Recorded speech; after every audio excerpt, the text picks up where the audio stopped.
Welcome, Jose, to Fill in the Blank, not Out of the Blank. This is the spin-off series. We're going to be focusing on a topic today. Do you know what this topic is? I think so. What are we talking about today? We're going to be talking about the Chupacabra. All right. So the Chupacabra, or Chupacabras, literally means goat sucker, from chupar, to suck. Is that how I say it? Chupar. Chupar.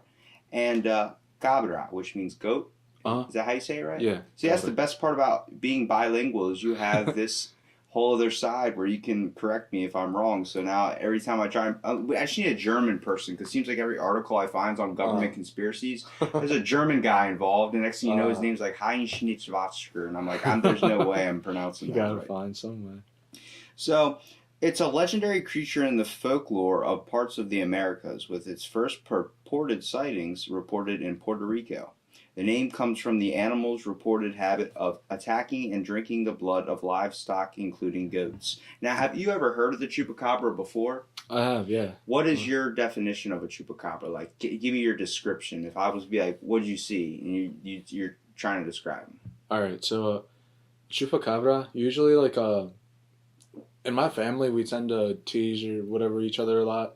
So when we were younger, like me and my cousins would mess around. If we were outside in the dark, we'd, keep someone outside and close the door or something and just shout out, "Oh, the Chupacabra is going to get you." Oh, man. And so it's like, I guess in my head, it's always just kind of been like a boogeyman. Yeah, kind of like I guess I've always seen it kind of like as a dog, but just like demoness, I guess, or whatever. You know what's funny is that actually a lot of mistakes for like people saying they seen the Chupacabra and found like a dead body of the Chupacabra. They've all been like hyenas with mange or some type of like dog with mange that has like no fur, hasn't eaten anything, has been astray, and just like very, very feral. Malnourished, yeah. So some physical descriptions of the creature vary. It is purportedly a heavy creature the size of a small bear with a row of spines reaching from the neck to the base of the tail. Eyewitness sightings say they've been claimed in Puerto Rico and have since been reported as far north as Maine and as far south as Chile, and even being spotted outside the Americas in countries like Russia and the Philippines. But many of the reports have been disregarded as uncorroborated or lacking evidence. Yeah, I can imagine seeing something with a row of spines going. What's that is not really different from a dinosaur, though. I guess not. The way it's described, it kind of just looks like a little freak. Yeah. A little something out of a book, exactly. Pandora's box. Exactly. So sightings in northern Mexico and the southern United States have been verified as candids afflicted by mange, or mange. I don't know why I said mange. According to biologists, the wildlife management officials, the Chupacabra is an urban legend.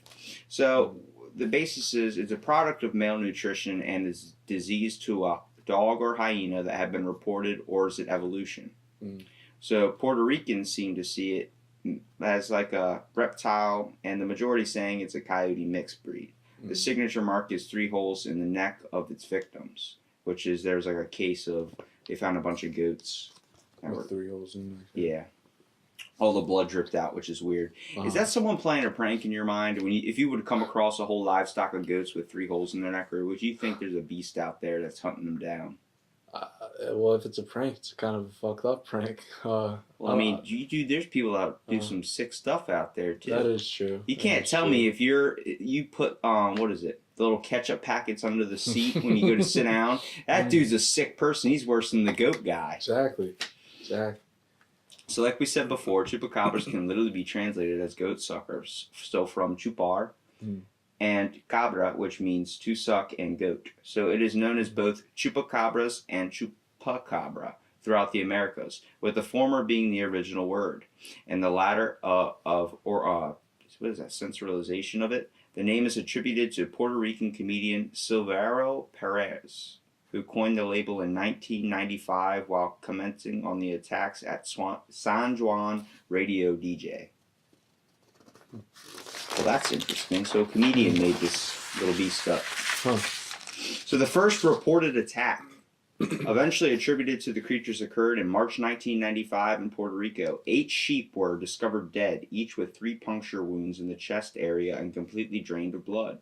A few moments later, in August, an eyewitness, Madeline Tolinto, reported seeing the creature in Puerto Rican town of, how do you say that, Canovanes?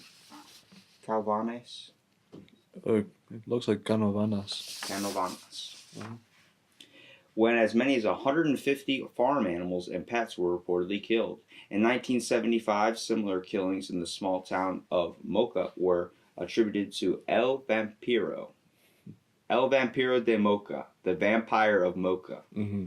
So initially it was suspected that the killings were committed by a satanic cult. Later, more killings were reportedly around the island, and many farms reported loss of animal life.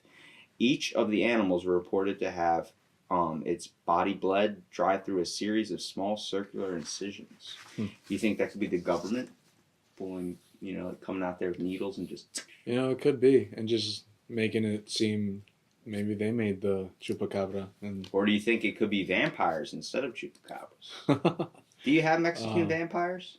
I mean, I've never heard of any myself. I haven't heard any. I think they're just called vampires. Yeah, just vampiros. Sleep in a coffin. But maybe they don't like blood. Maybe they like, or not people blood, but they like animal goat blood. Yeah. I mean, have you ever had goat's neck? I've not. Dude, it's delicious. Let me tell you something. I would prefer that in a taco or something rather than what is the beef that they put in tacos? It's usually just like cows. Cow, pig. See, when it comes to even eating a burger, I would rather have a goat burger, I think. It tastes funny. I've never had goat meat at all. Well, Puerto Rican comedian and entrepreneur Silver Pereira is credited with coining the term chupacabras soon after the first incidents were reported in the press. Shortly after the first reported incidents in Puerto Rico, other animal deaths were reported in other countries, such as the Dominican Republic, Argentina, Bolivia, Chile, Colombia, Honduras, El Salvador, Nicaragua, Panama, Peru, Brazil, United States, and Mexico. You like how I added flavor on those? Yeah, got some. Because some of the people at the hotel I work with, they have they're from there, so that's how they say it. Got to make sure you're pronouncing it right then. Exactly. Got to represent. Exactly. So, reputed origin. A 5-year investigation by Benjamin Radford, documented in his 2011 book, Tracking the Chupacabra, concluded that the description given by the original eyewitness in Puerto Rico, Madeline Tolinto, was based on the creature Syl in the 1995 science fiction horror film Species. The alien creature Syl is nearly identical to Tolinto's Chupacabra eyewitness account, and she had seen the movie before her report. It was a creature that looked like the chupacabra with spines on its back and all. The resemblance of the chupacabra was really impressive, Tolinto reported. Radford revealed that Tolinto believed that the creatures and events she saw in Species were happening in reality in Puerto Rico at the time. Alright, that sounds like a criminally or a mentally insane person. Yeah, like... Well, haven't you ever seen a movie or a TV show, like it's kind of scared you or freaked you out or been on your mind, and then next thing you know, you feel like you're seeing it everywhere? It's like when you buy a car, and then you start seeing the same car you drive everywhere. You're like, am I just noticing it more now? I'm pretty sure, I've been camping multiple times. I've went out, played, Manhunt, chasing after your friends, doing stuff like that. And when it's completely dark out and you've seen Friday the 13th, you definitely your mind starts playing some tricks on you. Exactly. But I mean, she could just be completely flat out lying. I mean, I could tell you oh yeah, I saw an alien one time, and you know what, Alien versus Predator had it really right. What do you mean they had it right? I mean, it looked just like him. That's how I knew it was an alien. Well, which one, Alien or Predator? Alien? Yeah. The thing that shoots stuff out of its mouth? That's right. Not the other one that's like a human hunter? No. That one scares me more than the alien does. I'd rather get killed by the alien than the Predator guy. That thing's stabbing you and everything. Predator guy seems intimidating. That was a good movie, though. Didn't check that one out. You're nuts, dude. You gotta... Why are we... All right, hold on. All right. We're spacing off the Chupacabra. This Radford belief seriously undermines the credibility of the Chupacabra as a real animal, because she basically said that her example was from the movie that she saw, and she said, yeah, I saw it before I made the report. Now you can chalk that up to you're just seeing shit. So, in addition, the reports of blood sucking by the Chupacabra were never confirmed by necropsy, which is I guess that would be a mortician. The only way to conclude that the animal was drained of blood is an analysis by a veterinarian of 300 reported victims of the chupacabra found that had not been bled dry. So apparently there were 300 reports of people dying by the chupacabra's hand, but they weren't even, the blood was still intact. So Radford divided the chupacabra reports into two categories: the reports from Puerto Rico and Latin America, where animals were attacked and it's supposed their blood was extracted, and the reports in the United States of mammals, mostly dogs and coyotes with mange, that people call chupacabra due to their unusual appearance. So the whole America came up with the idea that it's going to be a dog or a coyote with mange. And then Puerto Rico and Latin America kept it as it's this animal with spines on its back, and it's the bear type description where it's extracting blood from these animals. The American version didn't really seem like it was sucking any blood out. Yeah. So in late October 2010, University of Michigan biologist Barry O'Connor concluded that all chupacabra reports in the United States were simply coyotes infected with the parasitic Ceratopus scabia, which symptoms would explain most of the features of the chupacabra. They would be left with little fur, thickened skin, and a rank odor. O'Connor theorized that the attack on goats occurred because these animals are greatly weakened. They're going to have a hard time hunting, so they may be forced into attacking livestock because it's easier than running down a rabbit or a deer. So although several witnesses came to the conclusion that the attacks could not be the work of dogs or coyotes because they had not eaten the victim, the conclusion is incorrect. Both dogs and coyotes can kill and not consume the prey, either because they are inexperienced or due to injury or difficulty in killing their prey. The prey can survive the attack and die afterwards from internal bleeding or circulatory shock. The presence of two holes in the neck corresponding with the canine teeth are to be expected, since this is the only way that most land carnivores have to catch their prey. There are reports of stray Mexican hairless dogs being mistaken for chupacabras. So what's your view on it so far? Has it changed to it's still kind of like? Well, I didn't know like a lot of the like more southern countries and such, like their expressions of the chupacabra. I kind of just knew what I knew, so it's interesting to know about like that kind there's of stuff. other like kind of cultures. Yeah, that like different like variations of him, like of how his appearance. And well, like, when I what say he does. Bigfoot, I did one of these on Bigfoot. Now imagine, where would you expect Bigfoot to be made up from? I want to say that's an American thing, probably like Western in the mountains or something. North America. North America, like Canada, and the Chinese, they believe in another version of it. It's called the Yeti, which is apparently completely different. Apparently, the difference is Bigfoot is not just a single person; it's a species. So, like how these people are saying, Chupacabra is not one beast; it's a species. Have you ever seen the X-Files? They have the New Jersey Devil, or they have Chupacabra. They have it as one being, one thing. It's like. It's popping up in all these different locations at different, because it's like a generation gap, like 10 years, 20 years, and people are like now just chalking up to it's actually a species. Okay. So the most common description of the chupacabra is that a reptile-like creature said to have leathery or scaly greenish-gray skin and sharp spines or quills running down its back. It is said to be approximately 3 to 4 feet tall, and stands and hops in a fashion similar to that of a kangaroo. It kind of sounds like the beginning was a little bit like a alien, because a reptile-like creature. What's to say that these people aren't seeing aliens? There's abduction stories. True. Maybe the chupacabra is really from another planet.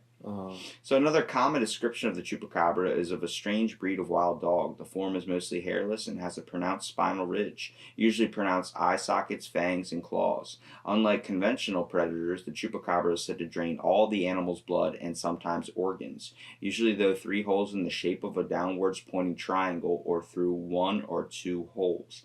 Now, if it was a prank, it would be something like Illuminati because it's in the shape of a triangle. Yeah.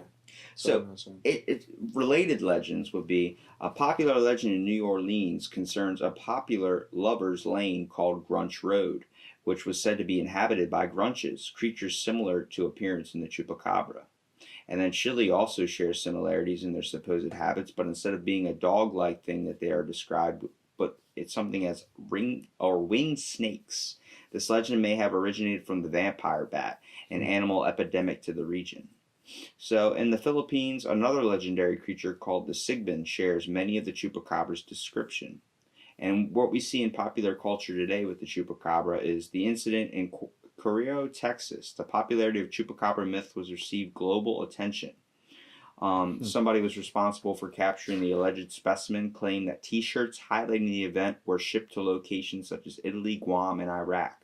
The publicity the guy received for this event led to some suggesting changing the town's mascot to the Chupacabra. The myth of the Chupacabra is mocked in the 2012 episode of Chupacabra of the cartoon series South Park, in which the anti-Semitic main character Eric Cartman claims to have seen a Jewish Chupacabra that kills children on Easter. And then, of course, some popular video games and some figures, like in comic books, also display the Chupacabra. So it all depends. Where do you see this? Do you see this as like just a good fantasy to have out there, like how people believe in like dragons or Bigfoot? Like you just think it's like something. It's a cool little ghost story to tell by the bonfire, like when you're around your friends. I mean, I think so. Like I think it's something like Bigfoot. Like you kind of just like want to believe in, like you're not really sure or not. I think it's fascinating. Like I think it's cool that we have stuff like that. I kind of want to think, yeah, maybe somewhere out there is some like Chupacabra. Is that like, it brings like a little like a fantasy aspect to life in a way? Yeah, it makes it a little bit more like mysterious. You know what I mean? Like exactly. where people come up with the Loch Ness monster and the Roswell incident, where people call it a hoax. It's like not everybody's going to obviously believe in it, but I want to know the people that like fall deep into it. Like there's organizations that chase after the Chupacabra, like. That there's like a group of people that go hunting for the Chupacabra, like but they are blindly in belief of this. But is that just someone that never grew up, or is that someone that just wants this mystery to be in life? Because like who climbed the first mountain in the world? Nobody knows, but he's in the books somewhere. If we looked it up, he'd be in the history books. But it's like he had that aspect of doing that, and he had that inspiration to do that. Of searching for what he wanted. Someone wants to find the first Chupacabra. I mean, they can be determined to. There's one pissed off farmer. It's like, why are all my goats dead? Every week I buy a new goat, and he's gone. And he's just constantly setting up traps, waiting for the Chupacabra to come. How would you catch a Chupacabra? Because it doesn't specify what they eat. Well, besides goats, maybe. Own a farm first off. Okay. And then just let your animals roam free. We're forgetting the burrito stand you wanted to open up. Exactly. We're doing a farm. We're doing a farm now. We'll call it the Chupacabra barn, and then just let your animals roam free for. Are you alluring him to the place with the name of Chupacabra barn? Yes, because we're trying to get him here. All right. And so, we just put up a big sign, maybe like a Chupacabra light to call him. And hopefully one day he shows up and just starts eating the animals. You sound like you know more information about the Chupacabra than I did.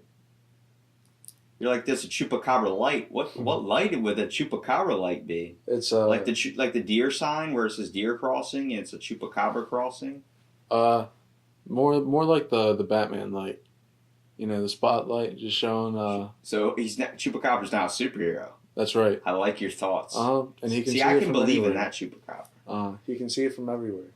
So you say if he's got to have night vision. Of course. Yeah. I mean, if not, how else is he going around? He's not doing it in the daytime. I think dogs have night vision.